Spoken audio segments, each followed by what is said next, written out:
Olá, galera do oitavo ano, tudo bem com vocês? Espero que sim. Bom, nós vamos estudar então algo relacionado agora à história do Brasil, né? Falando aí da vinda da família real para o Brasil. Bom, para fazer justiça, estarei usando o material de uma professora chamada Isabela, que fez um PowerPoint muito legal e eu quero utilizá-lo aí na nossa aula de hoje, ok? É a professora Isabela Batistello Espíndola, para fazer justiça ao material que ela fez, muito legal, e aí eu vou utilizar o material dela, o PowerPoint dela. Para a gente começar então, bom, a gente precisa entender o que estava acontecendo, né? E aí tem esse livro, 1808, né, do Laurentino Gomes, é um livro que você encontra na internet para ler, muito interessante, onde ele conta de uma maneira bem tranquila, não é aqueles trabalhos de história acadêmicos, ele é um jornalista, escreve esse livro, e aí ele traz esse texto, né, logo na capa: como uma rainha louca, um príncipe medroso e uma corte corrupta enganaram Napoleão e mudaram a história de Portugal e do Brasil. Bom, primeiro, a rainha realmente ela era louca, mas esse príncipe, será que era tão medroso assim? Será que ele era tão bobão assim? Muita gente acha que não, acho que ele foi muito esperto e muito inteligente. Ok? Então essa é a história da vinda da família real para o Brasil. A gente vai entender o contexto internacional, ou seja, o que estava acontecendo, as principais mudanças e aí um resuminho de tudo o que aconteceu. Bom, só para a gente entender o contexto nacional, Napoleão Bonaparte, logo no final da Revolução Francesa, 1899, ele é aquele que chega à França e assume o poder. Bom, em 1805 ele já tem todo o poder da França e ele inicia uma prática imperialista. Ele quer dominar geral a Europa, ele quer dominar tudo, ele quer chegar junto mesmo. E aí, dentre esses processos, ele tem como inimigo a Inglaterra.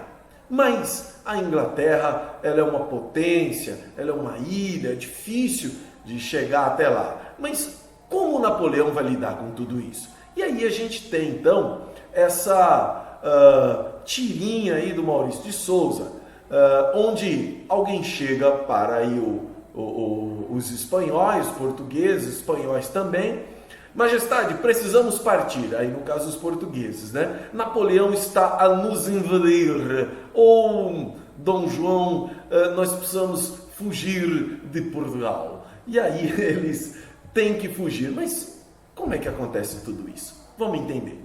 Napoleão, como eu disse, se tornou ali o grande poderoso, se tornou o todo-poderoso da França, mas a Inglaterra era um impedimento a ele a dominar tudo. Por quê?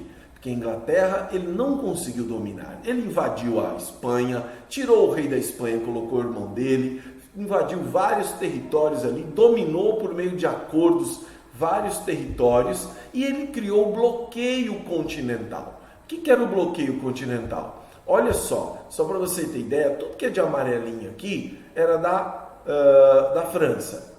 E esses branquinhos eram regiões que dependiam da França. E aí ele criou o quê? O bloqueio continental. O que é o bloqueio continental? Uma tentativa de impedir que os países do continente comercializassem com a Inglaterra. Qual era a ideia dele? Enfraquecer a Inglaterra economicamente, para depois ela se tornar fraca militarmente e ele poder invadir e tomar a Inglaterra. Esse é o bloqueio continental. É a grande inimiga deles. E aí, foi em 1806 esse bloqueio continental, e aí, como eu já disse, foi uma medida para enfraquecer economicamente a Inglaterra. Bom, todos os países que ousassem comercializar com a Inglaterra seriam invadidos. Ele ameaçou. E ele já tinha invadido a Espanha. E agora os portugueses estavam nessa situação. Só que Portugal era o grande aliado da Inglaterra, ou a Inglaterra era a grande aliada de Portugal. Eles tinham vários acordos comerciais. Como é que Portugal ia fazer isso agora? Como é que Portugal iria romper com os ingleses, tomar as terras dos ingleses que estavam em Portugal e expulsá-los de lá? Como é que eles iam fazer isso? Impossível!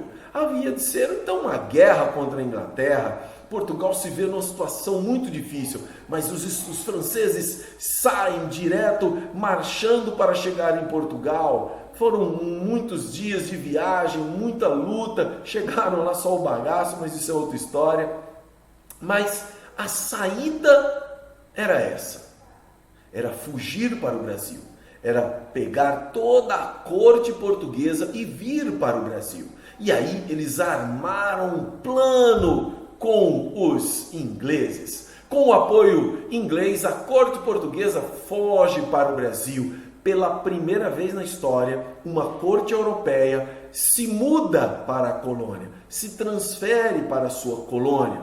A fuga foi organizada às pressas, decidiram rapidamente, na calada da noite, de repente vários navios estavam fugindo para o Brasil antes que as tropas napoleônicas chegassem. Bom, isso foi uma epopeia, né? Foi uma história interessantíssima, foi uma aventura portuguesa aí. Depois de 54 dias de viagem, a família real sai no final de 1807, chega em janeiro de 1808 e somente em março é que vão para o Rio de Janeiro, que era a capital do Império. Eles chegam na Bahia, ali existem várias situações, várias cerimônias, festas e tudo mais, e depois eles em março vão para o Rio de Janeiro. Aí um mapinha da viagem portuguesa ao Brasil, quando eles saíram de lá para vir para cá.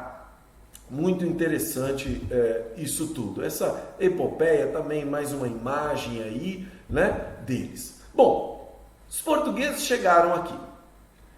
Talvez Dom João não imaginasse, mas tudo isso, de alguma forma, iniciaria um processo que acabaria culminando com a independência em 1822. Em 1808 eles chegam aqui. 1822 é a independência do Brasil. Bom, e aí o que ele faz quando ele chega aqui? Primeiro, a abertura dos portos às nações amigas, principalmente a Inglaterra, ou seja, os portos das colônias que antes não poderiam comercializar com todo mundo, agora podem comercializar.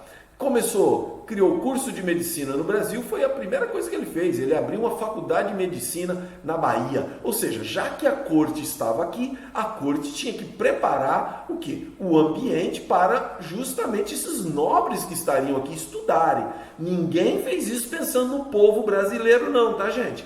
Estavam pensando nas elites, na corte.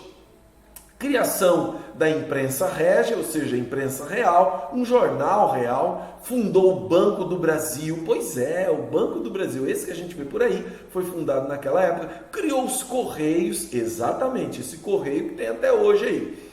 Licença para abertura de fábricas, desenvolvimento da reconstrução, reorganização do Rio de Janeiro. Em 1815, o Brasil é elevado à condição de Reino Unido, a Portugal e Algarves. Ou seja, o Brasil deixa de ser colônia meramente e passa a ser parte integrante do reino, ok? Então, nós já fomos um reino só com Portugal, não só meramente colônia.